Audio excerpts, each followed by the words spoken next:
Welcome to Conversations. I'm Muqtadar Khan, your host, and today I'm going to talk to you about the seventh or eighth visit of the war criminal Netanyahu, the wanted war criminal. There is an arrest warrant out for him from the International Criminal Court, but unfortunately, President Trump seems to be quite friendly with the Epstein pedophilia group. He tries to protect them, and now he's also protecting Netanyahu, a war criminal. He should have arrested him and handed him over to the International Criminal Court. But of course, he was feted as a hero and welcome to the White House. In fact, Netanyahu was bragging that this was his seventh or eighth visit in Donald Trump's second term. No other leader has visited the White House so frequently. In fact, no other criminal has visited or a wanted fugitive has visited the White House as often as Netanyahu did. So he has come here. This is the first time he has come here since the war with Iran has started, when basically Donald Trump decided to abandon all pretense of America first foreign policy and resort to primarily Israel first foreign policy in the Middle East. So now we are at a moment where everybody except the Trump administration recognizes that Iran has defeated the United States and Israel combined. All the goals that the United States had set for itself in this war, they have failed. Number one, Donald Trump promised that in 4 to 6 weeks he would have unconditional surrender from Iran. Remember that? You go back and look at those tweets. Unconditional surrender in 4 to 6 weeks. Well, it's nearly 5 months or more now. That hasn't happened. He told us that there would be regime change in Iran. They're going to install a pro-Israeli monarch who promised, this Raza Pahlavi, this clown from Washington, D.C., promised that the first thing he would do after becoming king of Iran, guess what? Nothing for Iran. He would recognize Israel. We don't know what second and third. He never even thought about second or third things that he would do. So that was another goal this administration set for itself. The third goal was to destroy Iran's remaining nuclear capabilities, get back all the enriched uranium that Iran has, destroy its missile capability, and end its support for proxy. And none of those. So if this was an examination, Donald Trump and Netanyahu would have got a 0 for their performance. And then on top of that, the Strait of Hormuz was free and open before February 29th, when Israel and the US attacked Iran. And now it is under control of Iran. And so you could say that Iran has actually annexed the Strait of Hormuz during this war. And it has devastated the economies of US allies in the region, from Jordan all the way to nearly every country in the Gulf. Not only that, but many other countries like India are suffering because of the closure of Strait of Hormuz, especially countries from the global south that depend on oil and energy coming out of the Strait of Hormuz. So the first thing that we must recognize is that Donald Trump has failed. He tried to negotiate a memorandum of understanding. He signed it. And then after that, under pressure from the Israelis and also from the realization that it really looked very bad compared to the JCPOA agreement that was won by Barack Obama. So he realized that, okay, my deal is not as good as Barack Obama's, so he broke the deal basically. But now he wants to get back into a deal, and he has escalated, and he has got caught in what Professor Robert Papes keeps telling us is the escalation trap. I don't think there is an escalation trap. I think there's a snake and ladder going on. You go up, and then you go down, you go up, and then you go down, and you go up, and you go down. So there is sporadic fighting and meaninglessness. Essentially, there has been no change. In fact, while this discussion was going on, this meeting, in fact, I want you to see this photograph. In this photograph, the manner in which Netanyahu is sitting, it's very clear who's the boss. It is absolutely clear who is the boss. And therefore, a lot of people, especially people I can't believe it, there are still people in this country who admire Donald Trump. were quite upset. I have no problem with this. I know that Netanyahu makes Trump dance. Trump has no autonomy when it comes to Israel. In fact, in spite of everything that has happened and the genocide that the Israeli army has committed in Gaza, the American parliament has voted, the House has voted to merge the two armies. We want to merge with an army that is reputed to be committing a genocide. Which country with any sense of morality would want to do that? Nobody. But those countries which do not have strategic autonomy will do it. And that's what the United States is doing. But anyway, this was the photograph. And in this meeting that Netanyahu essentially came to do three things. He wants to give an intelligence about a mountain called Pickaxe Mountain, under which apparently Iran has renewed its nuclear program. Really, there's no corroboration from the American intelligence, etc. It's just Netanyahu who came on February 11 and told all lies to Donald Trump, saying the regime will collapse, blah, blah, blah. This war will be over in 4 to 6 weeks, etc. And Trump believed him, and he denied his own intelligence agency. He didn't listen to his own generals. Tulsi Gabbard was literally forced out once they found a face-saving exit for her, who was the director of national intelligence. So he has come here for three things. One, to get Donald Trump to attack the Pickaxe Mountain in a massive way. Number two, to continue to put pressure on Iran, which means to not end this war. And number three, he wants to essentially find a way through the United States to force the Saudis to sign the Abraham Accords. Well, even if Saudi Arabia agrees, we must just emphasize this point that it would not be Saudi Arabia which would be agreeing to become a member of Abraham Accords. It's not as if MBS is going to do a referendum and ask his population, should we go and bend our knee to Israel after it committed genocide in Gaza? He's not going to ask that question of his own population, and they're not going to come and vote overwhelmingly. So it'll be a decision made by Mohammed bin Salman, the Crown Prince of Saudi Arabia, alone.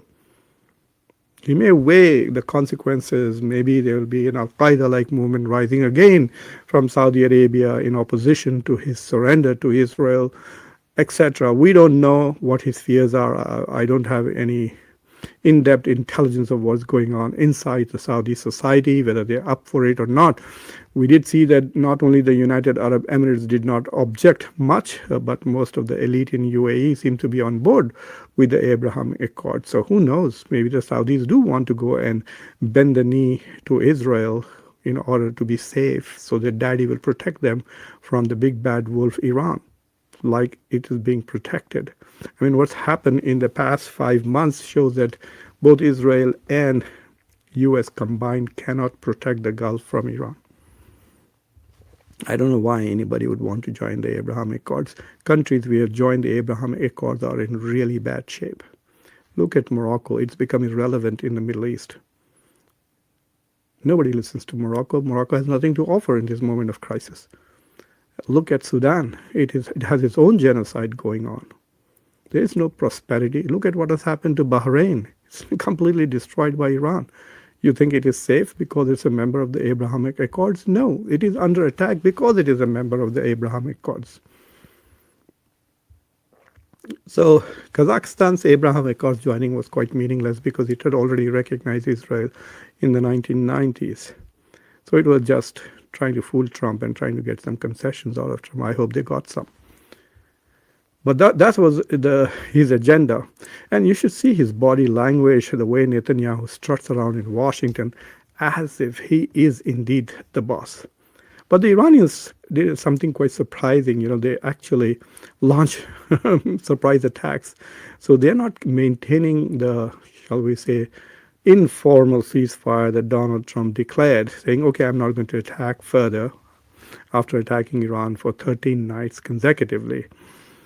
So it decided to stop attacking, and the Iranians surprise attack. They shot 4 ballistic missiles towards Jordan, which the United States CENTCOM says they shot them down, so there was no hits, no casualties, no fatalities, nothing. But nevertheless, the Iranians did shoot missiles while Netanyahu was in Washington. I don't know what message they were trying to send, or they hoped they would get lucky, one of the missiles would get through. I don't know what it was, but they did shoot 4 missiles, which were all shot down by the US. Uh, but I want to show you a video. Video was taken today at Lindsey Graham's funeral.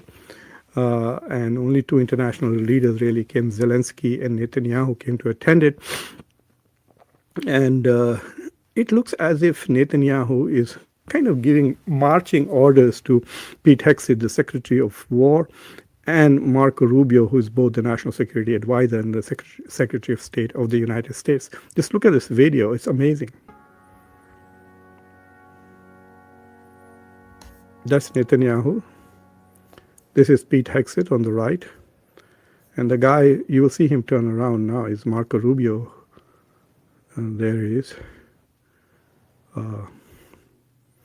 Okay, so I didn't get the full video. So this is Marco Rubio, this is Netanyahu, and this is Pete Hegseth. So they're this is at the funeral. And this is also, by the way, Ludnick, the Secretary of Commerce. So this was going quite viral. Look at the way he's briefing. You two clowns. Look at the way he's saying, you two clowns, you have to get this done. Trump is not going to understand. He's quite dumb. He's stupid. But you have to explain to him why he has to listen to me. And that's what I think he's saying. I mean, the body language is amazing. Look at these gestures. Look. We have to finish up. You two have to do this. It's fascinating to watch that. Anyway. It's something else that I wanted to share with you before we go further. But Donald Trump tried to show some autonomy, to his credit. But this was before Netanyahu came, and I don't know what happened in the closed door. Maybe he spanked Donald Trump, gave him a scolding. We don't know what has happened. But he did try to show that he's a bit free. Look at this particular phone call that he made to Fox News. To stay involved. I mean, I don't necessarily. We have Bibi to tell me that. Bibi's telling me that because he wants me to stay involved. I mean, I don't necessarily. We have the finest because of the Space Force. We have the greatest cameras in the world focused on. We know exactly what's going on. But no, I heard Bibi announce that. I said, why didn't you just tell it to me? Why do you have to announce it to the world? I know exactly what's going on at Pickaxe. It's not a big problem. So this is what he's saying. That he's saying that Bibi wants us to remain involved in the war, but I'm not sure whether I want to be involved in the war further. That's one thing seems to be coming across. The second thing, he's kind of irritated that Netanyahu publicly said that he's coming here to provide intelligence about Iran's nuclear activity in the Pickaxe Mountain. And Donald Trump is saying, I don't need you. We already have satellites. Well, you had those intelligence before, but you didn't listen to it on February 11th. You chose not to listen to American generals and American intelligence agencies. And all of the American close advisors of Donald Trump leaked all the details of that to a New York Times article about how Netanyahu basically fooled Trump into going into war. And later, Antony Blinken, the former Secretary of State under Joe Biden, and also Rahm Emanuel, both have come out to say that Rahm Emanuel was very close, and I think he was chief of staff under the Obama administration, said that Netanyahu tried to do the same thing with Biden and with Obama, but they didn't listen to him. They didn't fall for his rubbish like Donald Trump fell for all the bullshit that Netanyahu was serving. Anyway, but he's trying to say that, oh, we have our own intelligence. I know there's nothing great going on in Pickaxe Mountain, blah, blah, blah. But I don't know what they were talking about then for 90 minutes. Took out their nuclear sites, and we'll have to take out Pickaxe if we don't make a deal. We don't.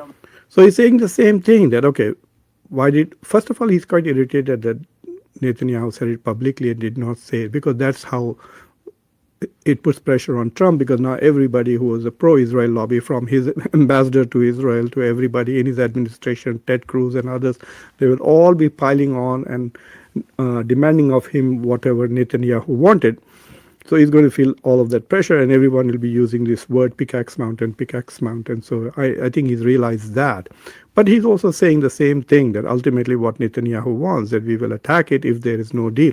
You are not going to get a deal until you make a concession, Mr. President, to Iran, and that concession probably will have to be that you will have to unfreeze a lot of Iranian money. Nearly 100 billion of Iranian assets are frozen, so the US will have to release some of that. And there will have to be some kind of understanding about the Iranians' control on the Strait of Hormuz. It's not going to be like it was in January of this year.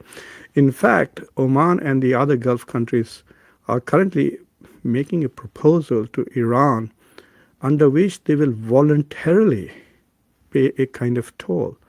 I don't know who gets to pay this voluntarily. The details of that proposal from the Gulf countries to Iran is not very clear.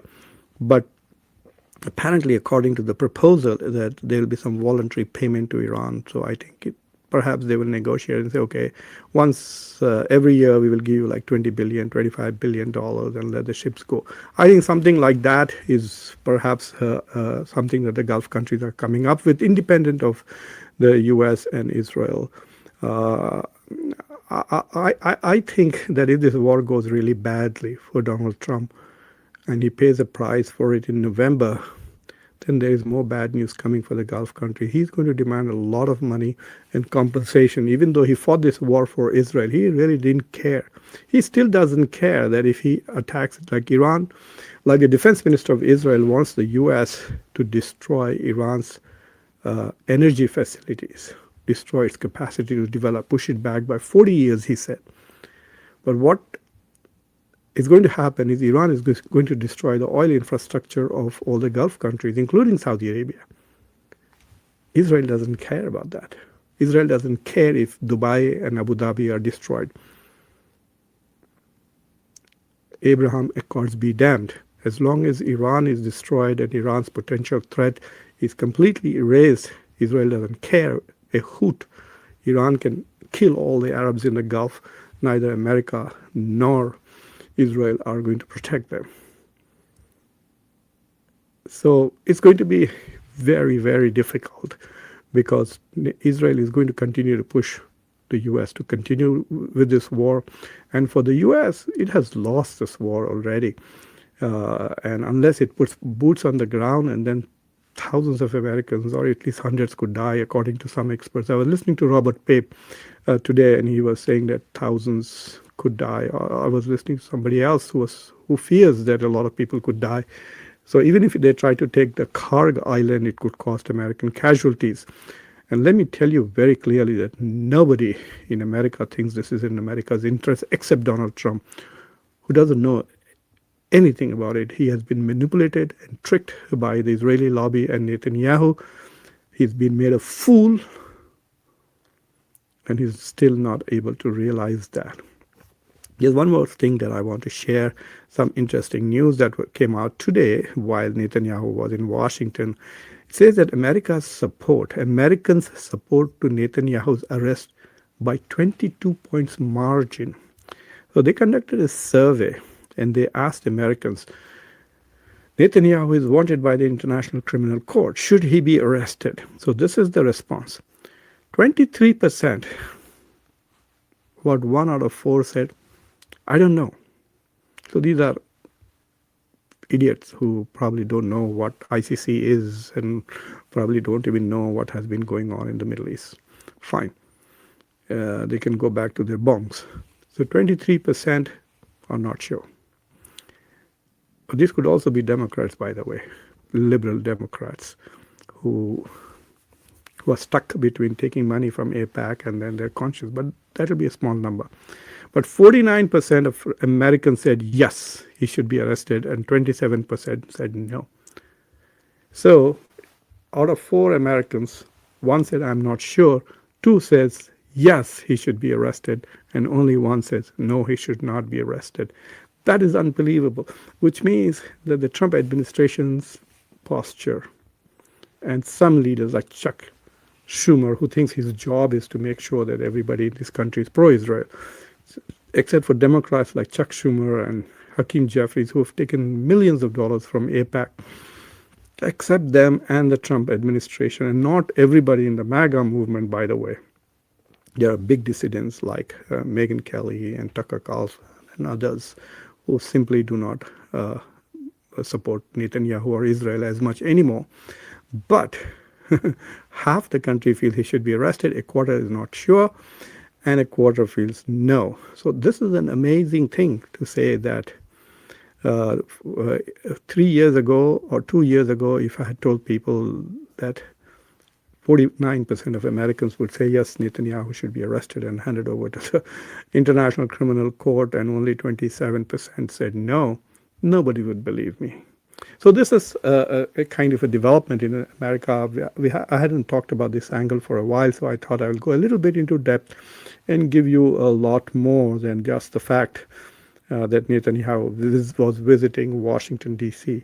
But it is clear he's come to give new orders to not only Donald Trump, but now that Lindsey Graham is dead and gone, he is trying to find other people who will do his job in the Trump administration. So he's looking for Trojan horses, whether it is Marco Rubio or Steve Hegseth or Pete Hegseth or whoever, but he wants Republicans who are in the core inside the White House putting pressure on Donald Trump to obey Netanyahu. That's the key reason why he was in Washington. Because there have been some divergences between the U.S. and the Israeli position, especially because Donald Trump has realized he's lost the war. For Netanyahu, it's a win-win-win. He attacked 7 or 8 Arab countries. His dream was fulfilled. He got America to attack Iran.